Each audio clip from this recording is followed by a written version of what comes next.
Hey guys, welcome to your own YouTube channel, Azological One Destination for All Information.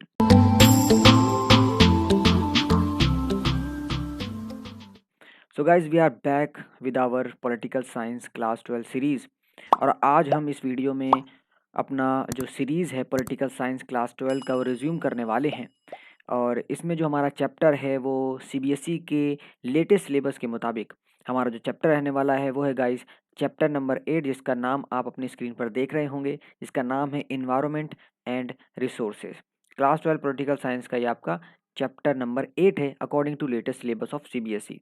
इसी के साथ साथ guys, जैसे कि हमने देखा भी कि इससे पहले हमने और भी चैप्टर्स प्रीवियस डाले हैं, तो अगर आपने वो चेकआउट नहीं किया है उसकी प्लेलिस्ट की लिंक हम आपको डिस्क्रिप्शन बॉक्स में दे देंगे। वहाँ से आप जितने भी हमारे लेक्चर्स हैं वो सब देख सकते हैं। हमने सिंपल से सिंपल लैंग्वेज में आपके सारे कॉन्सेप्ट क्लियर करने की कोशिश की है। तो चलिए इस वीडियो को शुरू करते हैं। सबसे पहले अगर हम बात करें तो जैसा कि ये जाहिर है कि चैप्टर का नाम है इन्वायरमेंट एंड रिसोर्सेज। इसका मतलब आपको पता होना चाहिए सबसे पहले एक तरीके से बुक के पॉइंट ऑफ व्यू से भी, एग्जामिनेशन के पॉइंट ऑफ व्यू से भी, कि इन्वायरमेंट की डेफिनेशन क्या होती है। वैसे तो आई बिलीव कि आप में से ज़्यादातर लोगों को इन्वायरमेंट की डेफिनेशन पता होगी, लेकिन फिर भी हम एक बार देख लेते हैं। Environment means anything that surround us. यानी इन्वायरमेंट का मतलब होता है वो सारी चीज़ें जिसने हमें सराउंड कर रखी है। It includes living as well as non living things. अगर हम बायोलॉजिकल डेफिनेशन की बात करें या बायोलॉजिकल टर्म्स में बात करें तो बायोटिक या फिर अबायोटिक थिंग्स, इसमें कि फिजिकल चीज़ें आती हैं, केमिकल सब्सटेंसेस आते हैं और अदर नेचुरल फोर्सेस। अब इसके बाद हमने ये देखा कि इस चैप्टर का नाम है इन्वायरमेंट एंड रिसोर्सेज, यानी यहाँ पे हमें रिसोर्सेज के बारे में भी पता होना चाहिए। तो रिसोर्सेज के बारे में तो हम सबको पता ही है कि भाई everything that we use to fulfil our needs is called a resources. Example के तौर पर वाटर हो गया, एयर हो गया, लैंड हो गया, इन सबको हम अपनी चाहत को, अपनी विशेष को, अपनी ज़रूरतों को पूरी करने के लिए इस्तेमाल करते हैं। तो ये हमारे रिसोर्सेज हो गए। तो आई होप आपको जो बेसिक से बेसिक जो चीज़ है चैप्टर का नाम और इसका कॉन्टेक्स्ट समझ में आ गया होगा। अब यहाँ पे गाइस हमने नाम लिया रिसोर्सेज का, और जब हम इन्वायरमेंट की बात कर रहे हैं तो हम देखते हैं कि नेचुरल रिसोर्सेज के बारे में काफ़ी ज़्यादा बात की जाती है, इन्वायरमेंटल इश्यूज़ को लेकर, इन्वायरमेंटल प्रॉब्लम्स को लेकर। तो चलिए जान लेते हैं कि नेचुरल रिसोर्सेज क्या होते हैं। तो गाइस, जो जितने भी रिसोर्सेज जो कि हमें नेचर से मिलते हैं, ठीक है ना, जो हमें नेचर देता है उसको हम कहते हैं नेचुरल रिसोर्सेज। मिसाल के तौर पर ट्रीज, पेड़, हवा या फिर लैंड। यहाँ पे हमने एक पिक्चर भी लगा रखी है ताकि आप अच्छे से समझ जाएं। जैसे यहाँ पे हमने लिखा हुआ है टाइप्स ऑफ नेचुरल रिसोर्सेज, जिसमें सन है, फॉरेस्ट है, रॉक है, एयर है, एनिमल्स हैं, मिनरल्स हैं, ऑयल है, वाटर है, सॉइल है। ये सब के सब हमें नेचर से मिलते हैं। तो ये क्या हो गए हमारे नेचुरल रिसोर्सेज।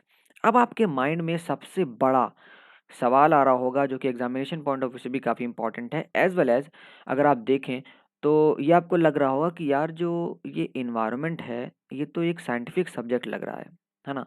हमने अभी बात की कि नेचुरल रिसोर्सेज क्या होते हैं, रिसोर्सेज क्या होते हैं, इन्वायरमेंट में अबायोटिक चीज़ें भी आती हैं, बायोटिक चीज़ें भी आती हैं, तो आपको लग रहा होगा कि ये एक यार साइंस का सब्जेक्ट लग रहा है। लेकिन इसका बहुत बड़ा रीज़न है कि ये आपकी पॉलिटिकल साइंस की बुक में दे रखा है। यानी एनसीईआरटी ने इसके लिए एक एक्सक्लूसिव चैप्टर एनवायरनमेंट को लेकर आपकी बुक में दिया है। तो इसका क्या रीज़न हो सकता है? तो देखिए, एट प्रेजेंट जो इन्वायरमेंटल प्रॉब्लम्स हैं वो इतनी ज़्यादा बढ़ गई हैं कि कोई भी कंट्री उसे अकेले हैंडल नहीं कर सकता या उसे अकेले रिजॉल्व नहीं कर सकता। इस रीज़न की वजह से ये नेसेसरी हो गया है कि सारी कंट्री मिलकर एक एग्रीमेंट करें ऑफिशियली, या एक साथ मिलकर कोऑपरेशन करें ताकि इस प्रॉब्लम को सॉल्व किया जा सके। अब इसी वजह से अगर हमें ऑफिशियली एक एग्रीमेंट पर पहुंचना है तो जाहिर सी बात है जितने भी स्टेट्स हैं या जितनी भी कंट्रीज़ हैं उनको क्या करना पड़ेगा, एक ऑफिशियल एग्रीमेंट करना पड़ेगा between their governments. Of course अगर हम कंट्रीज़ की बात करें तो ऑफिशियली एग्रीमेंट होगा तो किसके साथ होगा, उस कंट्री की सोवरेन अथॉरिटी के साथ होगा। तो इसका मतलब ये नेसेसरी है, अगर हमें ये सोचें कि हम कोऑपरेशन करना चाहते हैं तो हमें गवर्नमेंट्स के बीच में एक एग्रीमेंट करवाना पड़ेगा। और यही रीज़न है कि इन्वायरमेंटल इश्यूज़ को हम पॉलिटिक्स में या पॉलिटिकल साइंस में पढ़ रहे हैं। आई होप आपको एकदम क्लियरली और सिंपल तरीके से जवाब मिल गया होगा। अब चलिए बढ़ते हैं आगे। तो हम बात कर रहे थे इन्वायरमेंटल प्रॉब्लम्स के बारे में। तो अगर हम हिस्टोरिकल इंसिडेंट्स देखें तो इन्वायरमेंट एक वैसे तो बहुत बड़ा इशू नहीं रहा है हिस्टोरिकली, लेकिन अब जैसे-जैसे टाइम बीत रहा है, वैसे-वैसे टेक्नोलॉजिकल डेवलपमेंट्स हो रही हैं, जो पॉपुलेशन है उसमें इंक्रीमेंट हो रहा है वर्ल्ड में, जिसकी वजह से जो एक एनवायरनमेंट है, ये एक मैटर ऑफ कंसर्न बन गया है। अब यहाँ पे अगर हम देखें, तो भाई कौन-कौन सी एनवायरनमेंट प्रॉब्लम है जो हमें एट प्रेज़ेंट देखने को मिल रही हैं। तो देखिए मैंने यहाँ पे कुछ इम्पोर्टेंट जो एनवायरनमेंटल प्रॉब्लम्स हैं जो आप सबको कंसिडर करना चाहिए, वो यहाँ पे हमने नोट डाउन कराई है। वो यहाँ पे हमने पॉइंट आउट कराया है। इसी के साथ-साथ गाइज़ मैं एक और चीज़ यहाँ पर हाइलाइट करना चाहता हूँ कि अगर आप ये सारी चीज़ें नोट डाउन करना चाहते हैं तो वीडियो पॉज़ करके नोट डाउन कर सकते हैं। ये सब आपको बाद में मेमोराइज़ करने में जब आप लेक्चर समझ लेंगे अच्छे से, उसके बाद जब आप इसको मेमोराइज़ करेंगे तो आपको आसानी से सारी चीज़ें याद आ जाएँगी। या तो आप इसका नोट्स भी बना सकते हैं या स्क्रीनशॉट भी ले सकते हैं। तो चलिए देखते हैं कुछ मेन एनवायरमेंटल प्रॉब्लम्स को। सबसे पहली जो प्रॉब्लम हमें नज़र आ रही है वो है पेस्चर्स आर रनिंग आउट, यानी जो आप देखते हैं घास-फूस या जो भी हरियाली है जिसे हम देसी भाषा में कहते हैं, तो वो यहाँ पे हमें जो है गायब होता हुआ नज़र आ रहा है। उसी तरीके से जो एरेबल लैंड है, उपजाऊ ज़मीन है, जो फिश स्टॉक्स हैं या जो वाटर पॉल्यूशन है वो बहुत ज़्यादा बढ़ रहा है। जो डिफ़ॉरेस्टेशन है, डिफ़ॉरेस्टेशन का मतलब जो पेड़ हैं, पौधे हैं वो सब गायब हो रहे हैं, ठीक है? बायोडायवर्सिटी जो है गायब हो रही है। जो ओज़ोन लेयर में हमें कई सारी न्यूज़ रिपोर्ट्स में आए दिन कई सारे यूट्यूब वीडियोज़ में भी और अदर न्यूज़ पोर्टल्स पे भी हमें खबर सुनने को मिलती है कि भाई ओज़ोन लेयर में होल हो गया है, जिसकी वजह से जो अल्ट्रा वायलेट रेज़ हैं या ग्रीन हाउस गैस एमिशंस हैं, वो हमारे एटमॉस्फेयर को, एनवायरनमेंट को हार्म कर रही हैं, नुकसान पहुँचा रही हैं। एक तो ये हो गया। फिर उसके बाद हमारा increasing population in the world. फिर उसके बाद गाइज़ हमारा the rise in earth temperature. दिन पे दिन हम ये भी देख रहे हैं कि कई सारी साइंटिफिक सर्वेज़ हैं, रिसर्च डेटा है, जो ये बताता है कि जो हमारा अर्थ का जो एवरेज टेम्परेचर है, वो साल दर साल बढ़ते जा रहा है। इसी के साथ-साथ lack of availability of clean drinking water, ठीक है? तो ये सारी मेन एनवायरमेंटल प्रॉब्लम्स हैं गाइज़, जो आप सबको याद ज़रूर रखनी है। क्योंकि देखिए अगर आपको पॉइंटर्स भी याद होते हैं ना, तो आप आंसर शीट में कुछ ना कुछ अच्छा-सा उसमें लिख सकते हैं। और अगर आपने हमारे लेक्चर अच्छे से देखे हैं और अभी हम जो बता रहे हैं सारी बेसिक चीज़ें हम सिंपल तरीके से समझा रहे हैं, तो अगर आप ये चीज़ें अपना नॉर्मली याद भी रखेंगे, तो आप आराम से आंसर शीट में एक अच्छा आंसर फ्रेम कर सकते हैं। अब अगर हम बात करें, जैसे हमने बताया कि एनवायरमेंटल प्रॉब्लम्स आ रही हैं जिसकी वजह से हम इसे पॉलिटिकल साइंस में भी पढ़ रहे हैं। तो ये सवाल हो सकता है कि भाई जो एनवायरमेंटल इश्यूज़ हैं, वो कब से हमें जो है इंटरनेशनल लेवल पर या हम कह सकते हैं सोसाइटी में ज़ाहिर तरीके से, यानी हमें अपैरेंटली दिखना शुरू हुए। तो देखिए जो एनवायरमेंटल इश्यूज़ हैं, जो इस पर डिस्कशंस हैं, जो पॉलिटिक्स में इसकी बात जो हुई, वो हुई 1980s के बाद से। 1972 में एक ग्रुप था स्कॉलर्स का from the Club of Rome. इन्होंने एक बुक पब्लिश की जिस बुक का नाम था लिमिट्स टू ग्रोथ। इस बुक के नाम को आपको ज़रूर याद रखना है।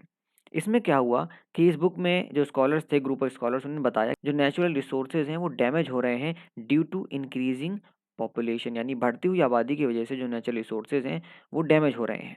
और इसी बुक की पब्लिश होने के बाद जो यूनाइटेड नेशन ने एक प्रोग्राम शुरू किया जिस प्रोग्राम का नाम था यूनाइटेड नेशन एनवायरनमेंट प्रोग्राम।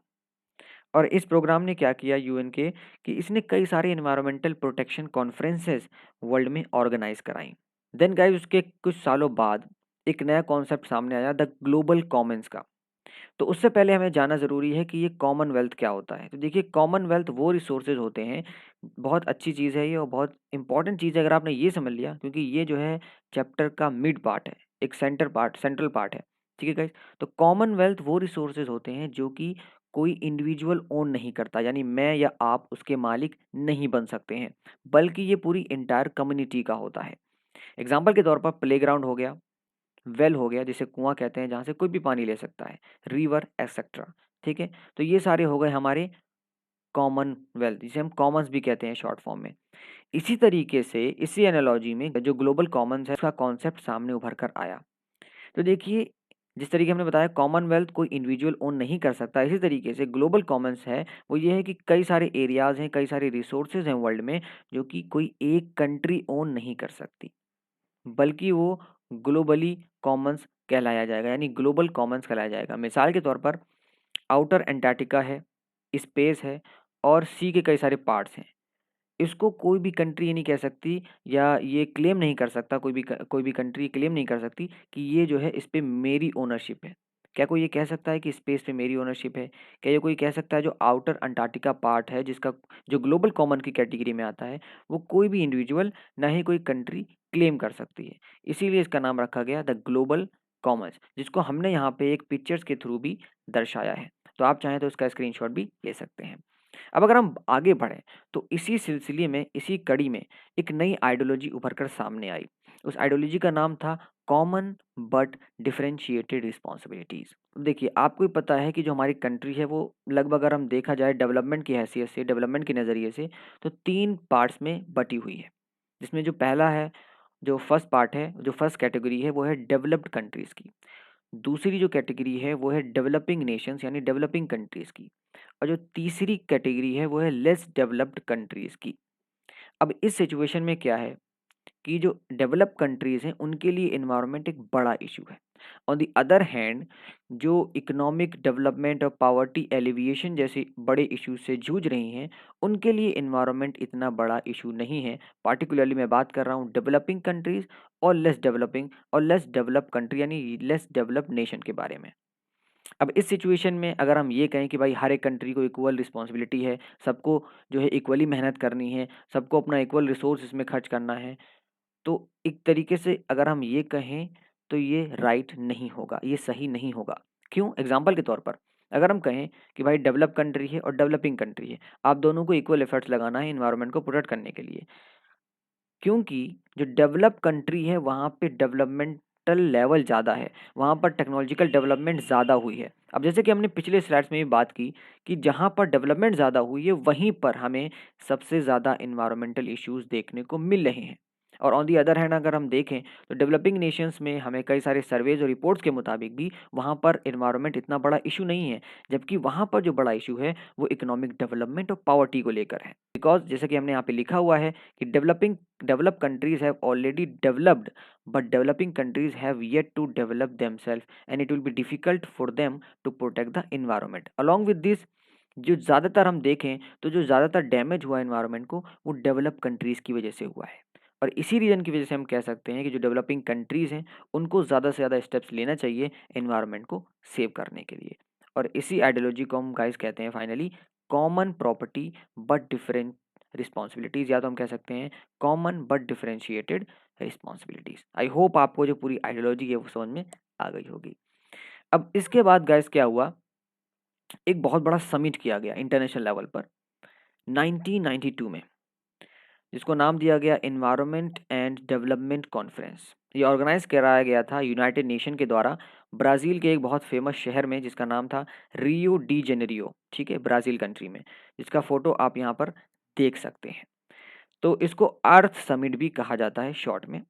और जो कंट्रीज़ थी इन अर्थ समिट में, इन्होंने एक प्लान क्रिएट किया जिसका नाम रखा गया एजेंडा 21।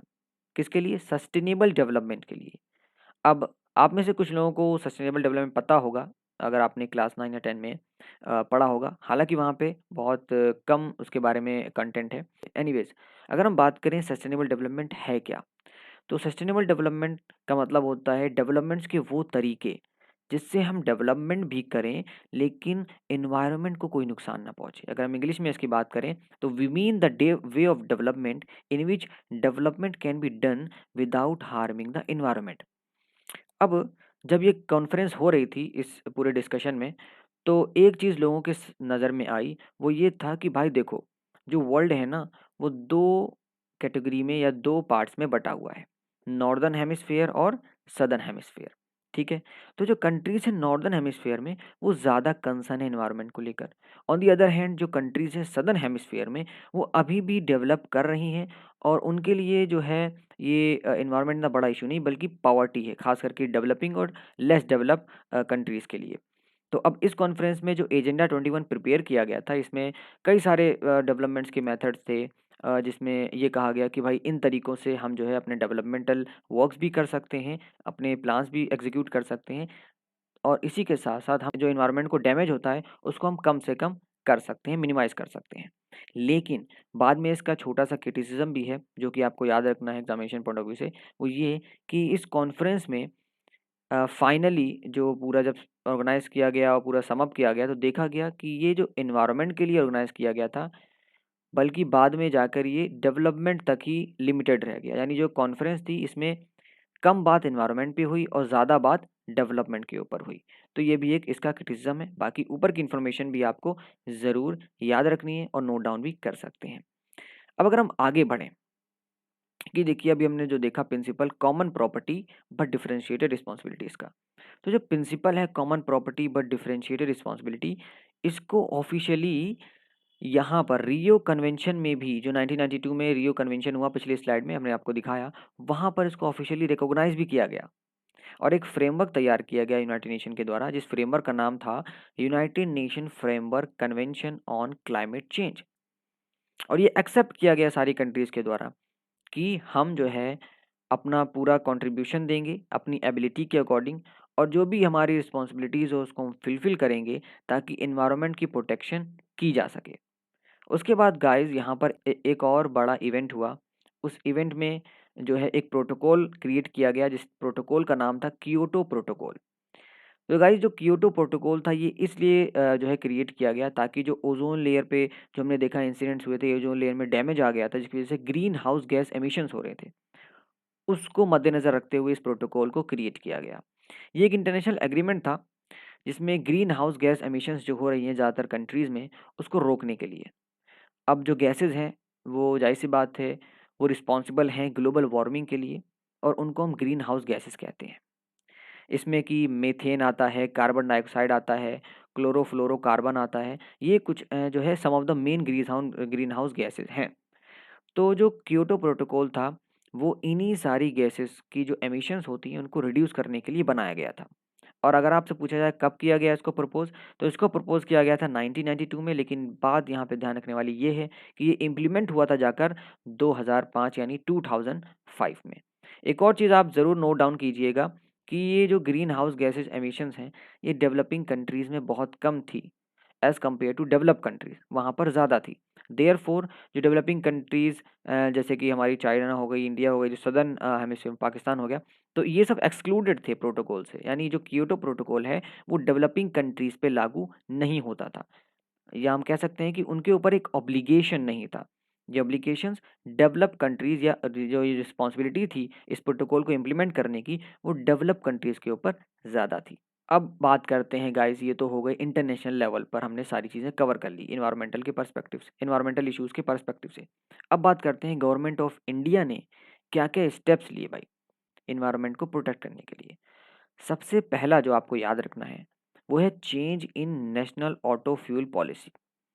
आपने ये देखा होगा कि जो स्पोर्ट्स वाले हैं, जो स्पोर्टीज़ हैं, ज़्यादातर स्टूडेंट्स, उन्होंने ये यहाँ पर ये ज़रूर नोटिस किया होगा, जो इंजन्स हैं वो आपने देखा होगा, इंजन्स आजकल आते हैं BS4 करके, या आपने कार के शौकीन अगर आप कार वगैरह देखते रहते हैं तो आपने देखा होगा BS5, BS6, इस तरीके के कई टाइप के इंजन्स आते हैं।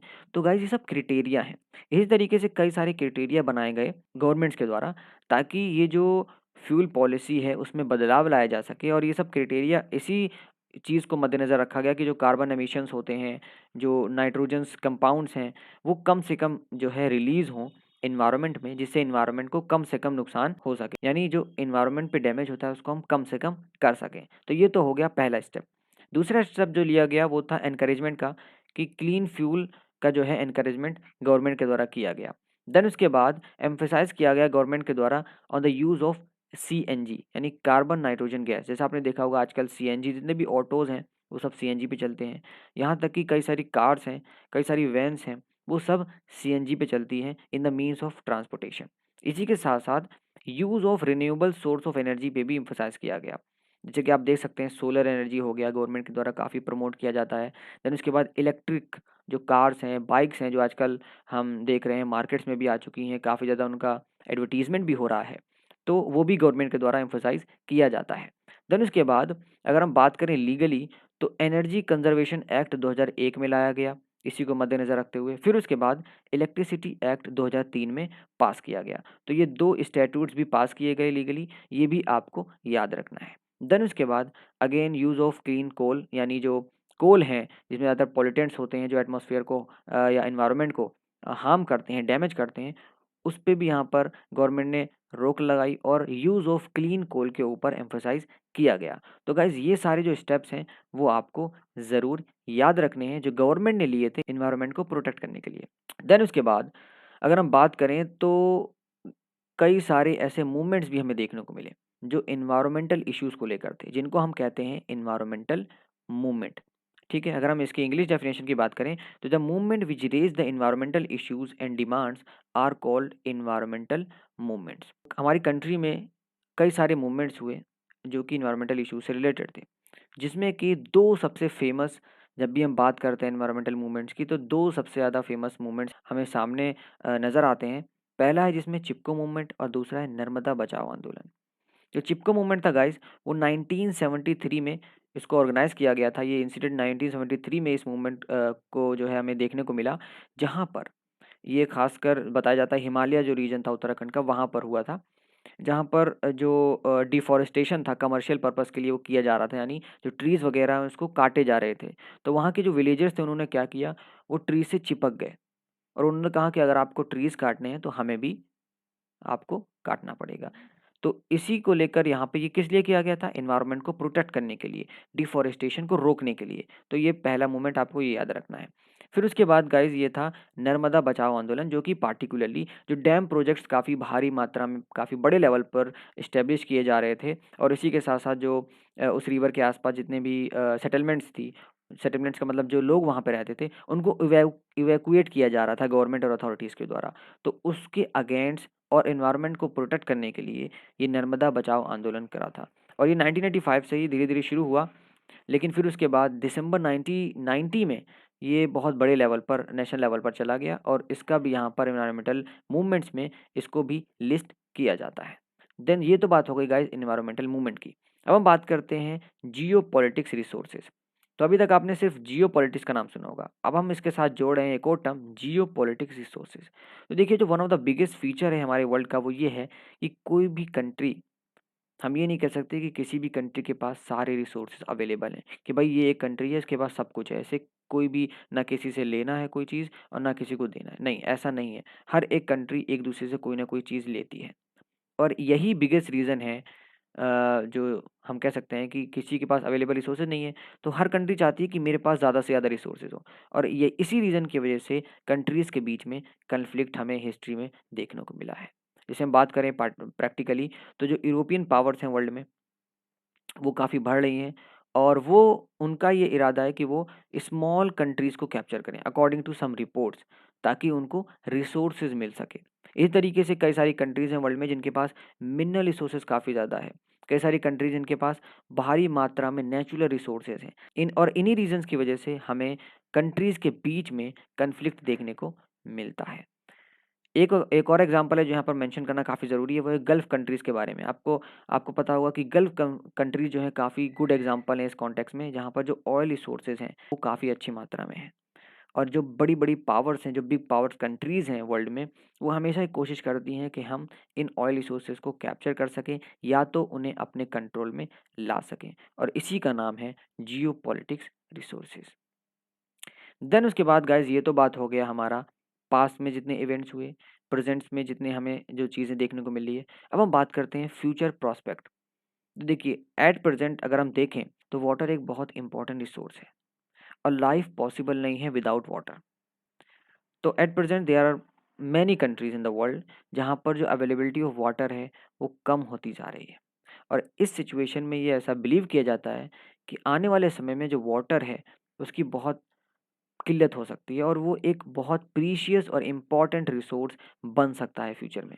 और कई स्कॉलर्स ने तो यहाँ तक कि ये भी कहा है कि जो तीसरी वर्ल्ड वॉर होगी उसमें जो सबसे बड़ा रीज़न होगा होने का वो वाटर हो सकता है। तो आप देख सकते हैं किस तरीके से जो वाटर है वो आने वाले समय में एक इम्पॉर्टेंट रिसोर्स बन सकता है। अभी भी है, लेकिन वो आने समय में और ज़्यादा प्रीशियस रिसोर्स बन जाएगा। अब हम बात करते हैं गाइस इंडिजिनस पीपल के बारे में और उनके राइट्स के बारे में एनवायरमेंटल इश्यूज़ के पर्सपेक्टिव में। तो इंडिजिनस का वैसे अगर हम बात करें तो लिटरली मीनिंग होता है देसी लोग, यानी वो लोग जो विलेजर्स हैं पार्टिकुलरली, और अगर हम और स्पेसिफिक बात करें तो ट्राइबल एरियाज़ वाले लोग। तो गाइस इंडिजिनस पीपल वो लोग होते हैं जिनके एंसेस्टर्स काफ़ी सालों से या काफ़ी समय से एक पार्टिकुलर जगह पे रह रहे हैं, और जहाँ पर कोई और कल्चर या कोई और हम कह सकते हैं किसी और कास्ट या कम्युनिटी से कोई वही नहीं आया है। लेकिन यहाँ पर कन्फ्लिक्ट जब होता है जब यहाँ पर किसी और कल्चर का, कोई और कास्ट का, जब आउटसाइड एरिया का जब कोई आता है और उनकी ही कम्युनिटी में, यानी जो इंडिजिनस पीपल की कम्युनिटी है, वहाँ पर इन्फ्लुएंस वो करता है, तो वहाँ पर हमें उनके राइट्स को लेकर, इंडिजिनस पीपल के राइट्स को लेकर और कन्फ्लिक्ट को लेकर जो है हमें चीज़ें देखने को मिलती हैं। तो ये जो इंडिजिनस पीपल हैं अभी भी अपने ट्रेडिशनल वेज में रहते हैं। आप चले आइए नॉर्थ ईस्टर्न स्टेट में, जैसे आसाम हो गया, सिक्किम हो गया, आप इसी तरीके से सदर्न एरियाज़ में भी जा सकते हैं, अंडमान निकोबार में भी जा सकते हैं। वहाँ पे भी आपको कई सारे ट्राइबल एरियाज़ मिल जाएँगे, इंडिजिनस पीपल मिल जाएँगे। और अगर आप बेसिक का एग्ज़ाम्पल लेना चाहते हैं तो आप अपने विलेज वगैरह में भी ले सकते हैं, जहाँ पर हालाँकि उस हद तक तो नहीं, या हम कह सकते हैं उतना डीप इंडिजिनस नहीं है, जितना ट्राइबल एरियाज़ में हमें देखने को मिलते हैं, क्योंकि वो मेन स्ट्रीम से काफ़ी अलग होते हैं।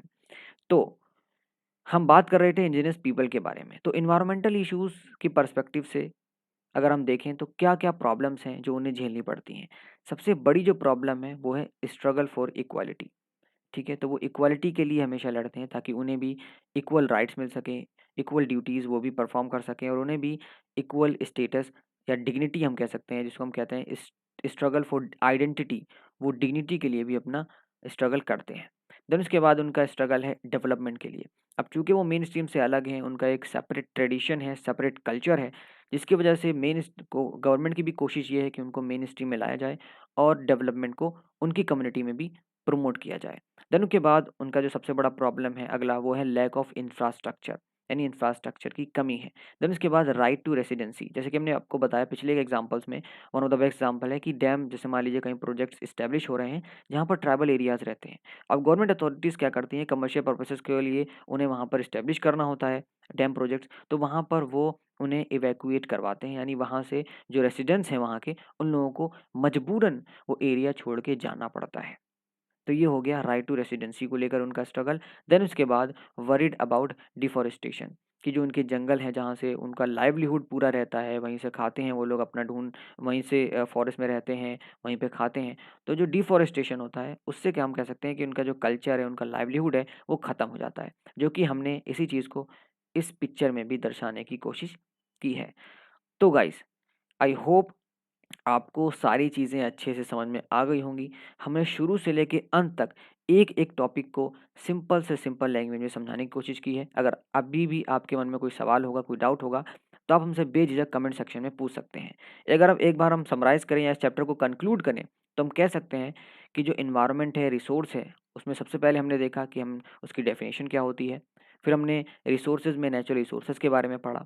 देन उसके बाद हमने कई सारे इंटरनेशनल लेवल पर जो एग्रीमेंट्स हुए, जैसे कि रियो समिट हुआ, रियो डी जेनेरियो ब्राज़ील में। देन उसके बाद क्योटो प्रोटोकॉल हुआ। देन उसके बाद इंटरनेशनल लेवल पे देखा किस तरीके से जियोपॉलिटिक्स रिसोर्सेज़ होते हैं, उसमें कॉन्फ्लिक्ट्स होती है। और देन उसके बाद हमने एक थ्योरी आइडियोलॉजी देखी, जिसको कहा गया कॉमन बट डिफरेंशिएटेड रिस्पॉन्सिबिलिटीज़। और ये ज़्यादातर हमने देखा फिर कि किस तरीके से डेवलप कंट्रीज़ में और डेवलपिंग कंट्रीज़ में जो एनवायरमेंटल इश्यूज़ हैं, प्रॉब्लम्स हैं, उसमें हमें डिफरेंस देखने को नज़र आता है। देन उसके बाद गाइज़ हमने ये देखा कि किस तरीके से इंडिया में जो गवर्नमेंट ऑफ इंडिया ने कौन-कौन से स्टेप्स अभी तक लिए हैं एनवायरनमेंट को प्रोटेक्ट करने के लिए, एनवायरमेंटल इश्यूज़ को रिज़ॉल्व करने के लिए। फिर उसके बाद गाइज़ हमने ये देखा कि जो फ्यूचर है, यानी हमारा जो फ्यूचर है उसमें कौन-कौन सी प्रॉब्लम्स हमें एनवायरमेंटल इश्यूज़ के पर्सपेक्टिव से देखने को नज़र आ सकती है। देन उसके बाद हमने इंडिजिनस पीपल और उनके राइट्स के बारे में बात की। फिर उसके बाद हमने प्रॉब्लम्स ऑफ इंडिजिनस पीपल्स के बारे में बात किया। इसी के साथ-साथ जो कंक्लूडिंग वर्ड्स है उसमें मैं ये कहना चाहूँगा कि हमें अपने इंडिविजुअल लेवल पे भी ये कोशिश करनी चाहिए कि जितना हमसे हो सके हम उतना ही रिसोर्सेज़ का कम से कम इस्तेमाल करें। यानी रिसोर्सेज़ का अपने इंडिविजुअल लेवल पे भी वेस्टेज ना करें। लोगों में ये अवेयरनेस फैलाएँ इसके बारे में। इसी के साथ-साथ जो गवर्नमेंट है, जो अथॉरिटीज़ हैं, उनकी हम इन्फॉर्मेशन ट्रैक कर सकें, क्योंकि एज़ अ डेमोक्रेटिक नेशन हमारा ये हक बनता है कि हम यहाँ पर जो अकाउंटेबिलिटी है, जो ट्रांसपेरेंसी है गवर्नमेंट की, उसको we the people of India हम उसको ज़्यादा से ज़्यादा उसको एडवोकेट करें, ज़्यादा से ज़्यादा लोगों में उसके बारे में अवेयरनेस फैलाएँ। टिल देन आई होप आपको जो पूरा चैप्टर है वो ये जो पूरा इंटरेस्टिंग चैप्टर है वो आपको समझ में आ गया होगा। इसी के साथ-साथ हमने आपको बताया, अगर आप हमारे चैनल पर नए हैं तो चैनल को सब्सक्राइब करके बेल आइकन दबाना बिल्कुल भी मत भूलिएगा। इस वीडियो को लाइक ज़रूर कीजिएगा, अपनी फीडबैक कमेंट सेक्शन में ज़रूर दीजिएगा। इसी के साथ-साथ वीडियो को अपने दोस्तों के साथ भी शेयर कर सकते हैं ताकि उनको भी इस वीडियो लेक्चर से फ़ायदा पहुँचे। तब तक के लिए मिलते हैं आपसे नेक्स्ट वीडियो लेक्चर में। जय हिंद, जय भारत।